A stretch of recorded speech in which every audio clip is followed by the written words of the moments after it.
Հայաստանի ազգային հավաքականը այս մրցափուլի նախավերջին հանդիպումը անցկացրեց։ Ցավոք նորից պարտություն կրեց, բայց ամեն ինչ հերթականությամբ։ Նախ շատ տաք հետքերով Հայաստան-Հունգարիա հանդիպումը կվերլուծենք, փորձելով հասկանալ, թե ինչու այսպես եղավ եւ ինչը մեզ խանգարեց ավելի բարվոք արդյունքի հասնելու համար։ Հաղորդման երկրորդ մասում խոսենք հավաքականի շուրջ վերջին ժամանակներում կատարվող իրադարձություններից, ավարտվող սերնդափոխությունից եւ այլ կարևոր գործոններից։ Իսկ տեսանյութի վերջում կշարունակենք նախորդ հաղորդումից մեր անկեղծ զրույցները եւ կտեղեկացնենք ձեզ այն իրավիճակից, որի մեջ ներկայումս Ինտերֆուտբոլն է գտնվում։ Կանահագին անելիքներ, ձեր թանկագին ժամանակը չխլելով, սլանանք առաջ դեպի հաղորդման սկիզբը ներկայացնող հատված։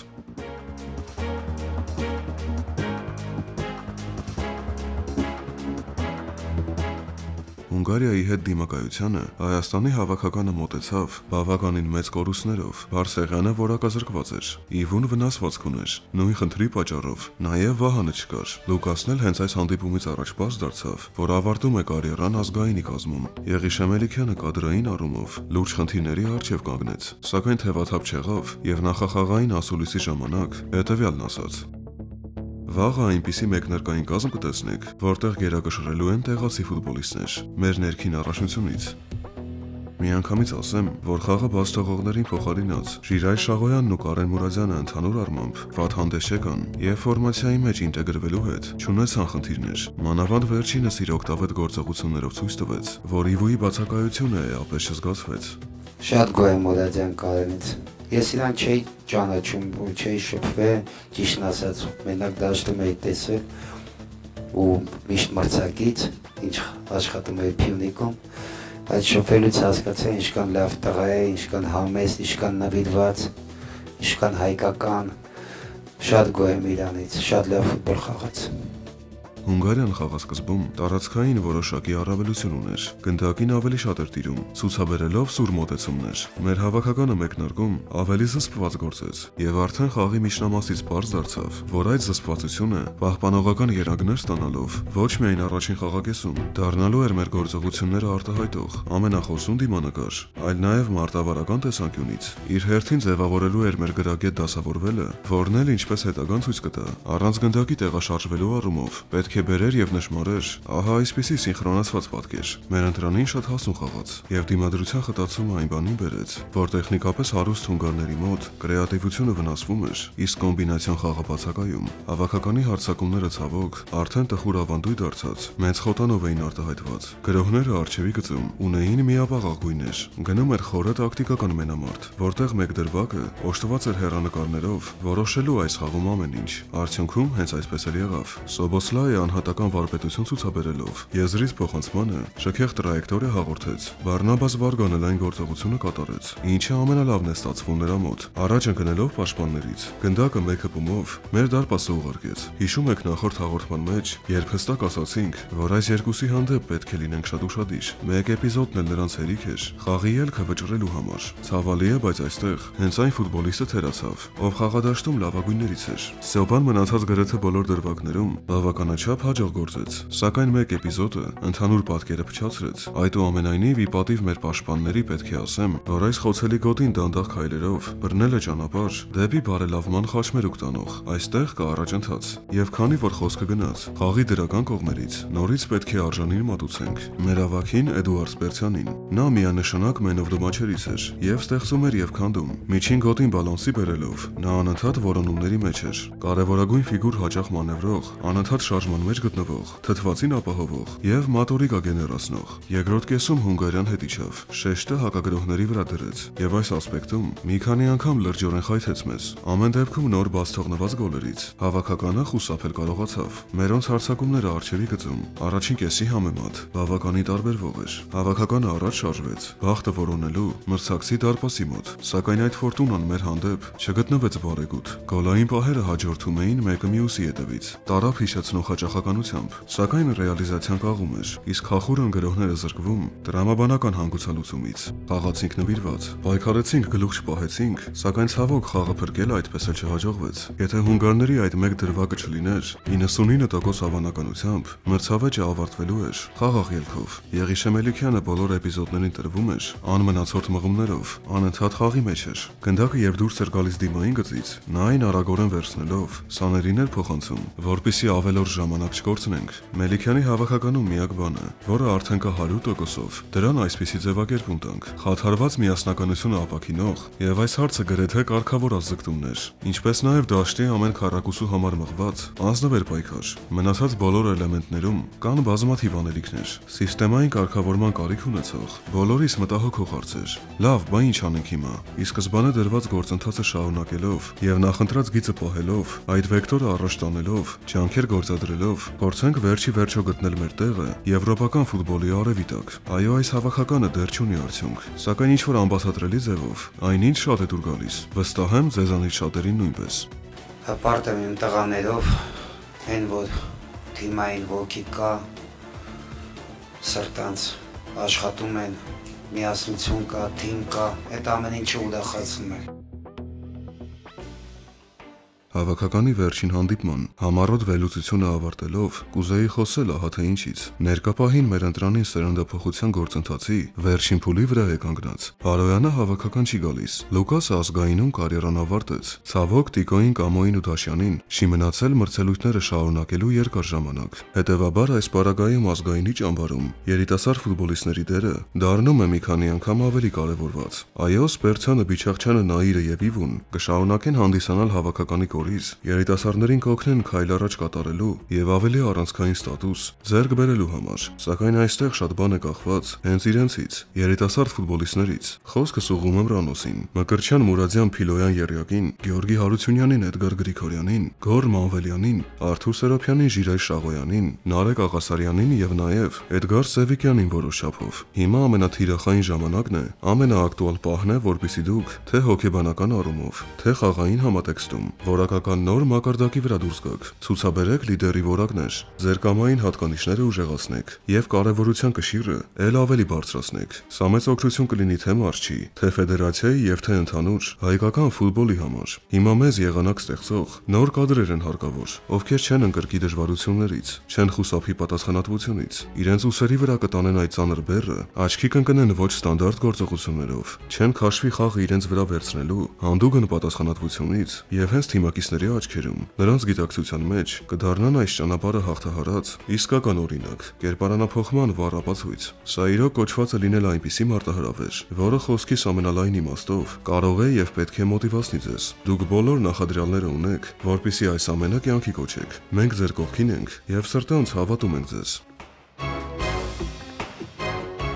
Վերջին շրջանում Եղիշե Մելիքյանի ասուլիսից հետո հավաքականի ավակի հարցը հատկապես ամենակննարկվող թեմաներից դարձավ։ Եղիշե Մելիքյանի հանդեպ ունեցած հարգանքը եւ նաեւ այն հանգամանքը, որ նա որպես հավաքականի գլխավոր մարզիչ այս պաշտոնում դեռ մեկնարկային փուլի վրա է գտնվում, այս երկու ֆակտորները հիմք են հանդիսանում մեզ համար, որպեսզի ավակի թևկապի հարցը մեր հարթակում քննարկման մի մեծ առարկա չդարձնենք։ Այդուամենայնիվ երկու խոսքով այս թեմային անդրադառնանք շատ հակիրճ, այն որ Տիգրան Բարսեղյանը Մելիքյանի գալուց հետո ավակի թևկապը ստացավ։ Սա շատերի համար անհասկանալի էր եւ նույնիսկ նրան սրտով չէր։ Օրինակ մեկը ես այս որոշմանը ված չեմ նայում։ Ինձ համար լրիվ օքեյ էր։ Նույն ձևով օքեյ կլիներ, եթե ասենք ավակը կամոն դառնար։ Իսկ ինչու էր օքեյ, որովհետեւ հստակ հիմնավորում կար, թե ինչու այսպիսի որոշում կայացվեց։ Եղիշե Մելիքյանը տրադիցիաներով առաջնորդվեց։ Թևկապը այն խաղացողին հանձնվեց, ով հավաքականում անցկացրած խաղերի քանակով, ինչպես ասում են թղթի վրա, զուտ տվյալ ասպեկտում ամենաառաջինն էր։ Սրան գումարած հավաքականի համար քիչ առաջություն էր,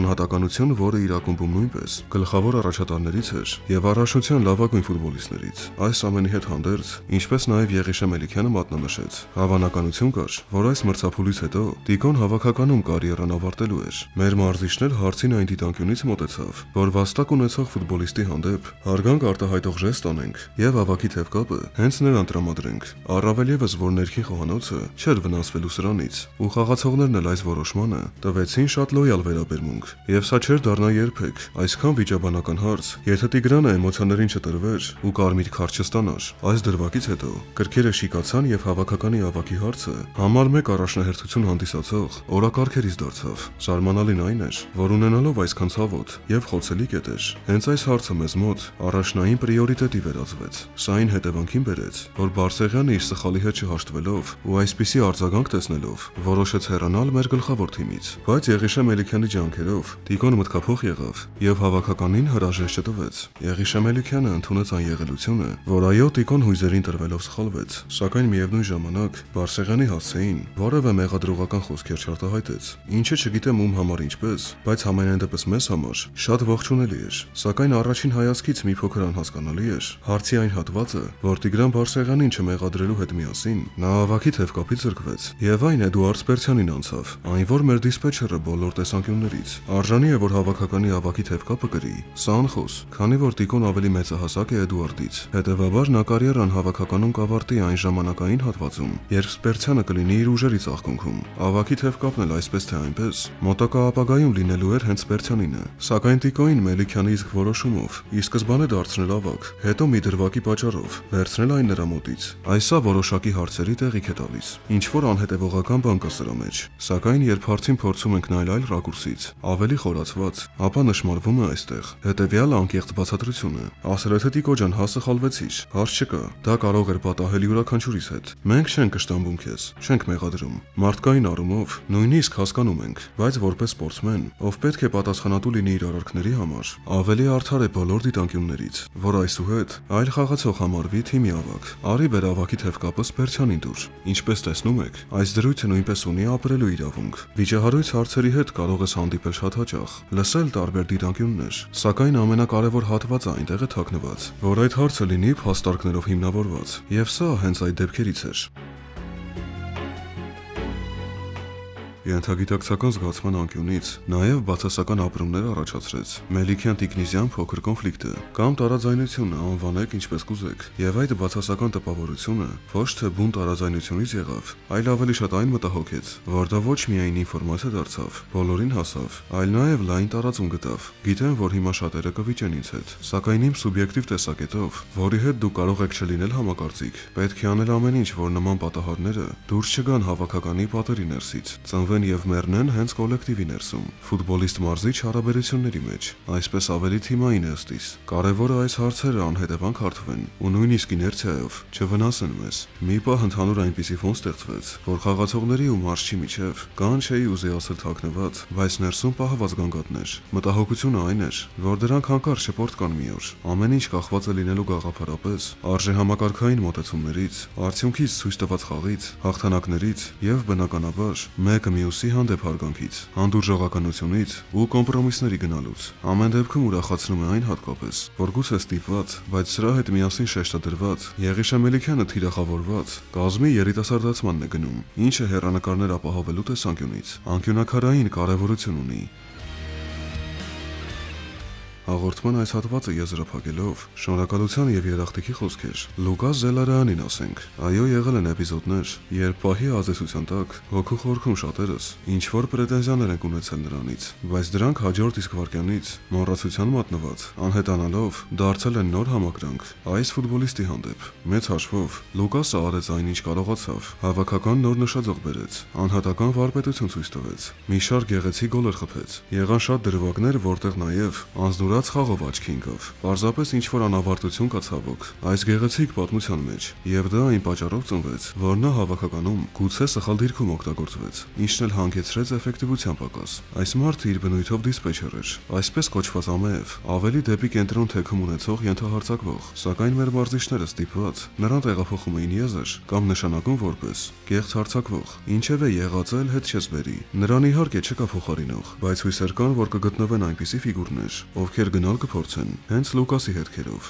Ինֆորմացիա կար, որ Զելարյանի զավակը ունի առողջական խնդիրներ։ Հավաքականից հեռանալու որոշումը պայմանավորված էր մեծապես հենց սրանով։ Լուկաս ջան, հուսանք երեխայի մոտ ամեն ինչ կգնա դեպի լավը, նա կմեծանա ու կուրախացնի ձեզ։ Եվս մեկ անգամ ամբողջ սրտով քեզ շնորհակալություն ենք հայտնում։ Հրաժեշտ ենք տալիս։ Ակումբային ֆուտբոլում գրանցիր նորանոր հաջողություններ, իսկ Հայաստանում դու միշտ կլինես սպասված։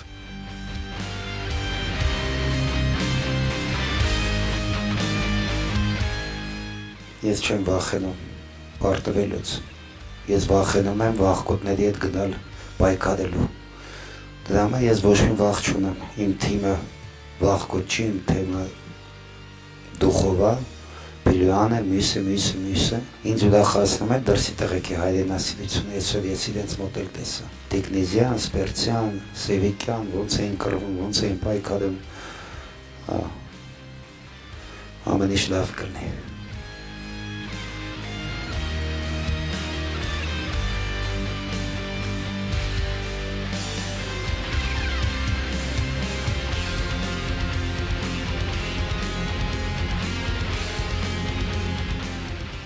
Նախորդ հաղորդմանը հարգելի հետևորդներ, անկեղծ զրույց ունեցանք ձեզ հետ եւ մեր խնդիրներով կիսվեցինք։ Սպասվածի պես ստացանք աջակցող, սատարող արձագանքներ, որոնք ոչ միայն գոտեպնդեցին մեզ, այլ նաեւ հերթական անգամ մեր այն համոզմունքը հաստատվեց, որ եթե չլիներ հենց կոնկրետ ձերպես լսարան, արդեն հիմա ռեալ կմտածեինք ալիքը փակելու մասին։ Սա խնդրում եմ առանձնահատուկ ֆիքսենք, քանի որ ամբողջովին սրտիցս է ասված։ Ամեն դեպքում սիրելի ընկերներ, ոչինչ թաքցնել չենք ուզում ձեզնից։ Մոտ 10 տարվա կյանք ունեցող Ինտերֆուտբոլը իրոք ներկայումս կանգնած է լուծարման շեմին։ Ավելին ասեմ, աշխատում ենք զուտ, հենց թեկուզ այն գիտակցման համար, որ չհիասթափեցնենք եւ չտխրեցնենք ձեզ։ Չգիտեմ ինչքան ենք կարող այսպես, սակայն եթե մինչեւ տարեվերջ, մինչեւ դեկտեմբեր ամիս չգտնենք ինվեստորներ, գործընկերներ, ցավոք չենք խուսափի լուծարումից։ Սա ասում եմ մեծ ցավով, սակայն հասկանում եք, բոլորս էլ մարդ ենք եւ բոլորս էլ լուծում ենք տարական գոյատևման խնդիր։ Անում ենք եւ դեռ անելու ենք ամեն ինչ, որ այս հարցը լուծում ստանա։ Ուղղակի շուկան այնպես է կառուցված, որ ամեն ինչ չէ հենց մեզնից կախված։ Կուզեի խոսել ավելի խորացված, ավելի հանգամանալից, բայց եկեք դեռ սահմանափակվենք այսքանով։ Եկող շաբաթներում պարզ կդառնա, թե ինչ է սպասվում մեզ։ Գուցե նաև, սա ասում եմ մեծ ակնածանքով, ձեր օգնությանը դիմենք։ Ժամանակը ցույց կտա ամեն ինչ։ Եթե կա որևէ ընկերություն, որը անտարբեր չէ Ինտերֆուտբոլի ճակատագրով, մեր տարիներ ի վեր կատարած հանրօգուտային աշխատանքով, հայկական ֆուտբոլի զարգացմանը նպաստող հոլովակներով, կընտրեմ կարող եք կապնվել մեզ հետ նկարագրության մեջ ստորև տեղադրված տվյալներով։ Ալիք, որը ունի մոտ 85,000 հետևորդ, մեծ մուտքեր ունեցող, սեփական առաջադեմ կայք, նման քանակության ակտիվություն եւ դիտումներ, ի սկզբանե չպետք է այս վիճակում հայտնվեր, բայց ունենք այնինչ ունենք։ Նորից եմ ասում, եթե կան այնպիսիները, ում համար մեկ չէ մեր պրոյեկտի ճակատագիրը, խնդրում եմ արձագանքեք։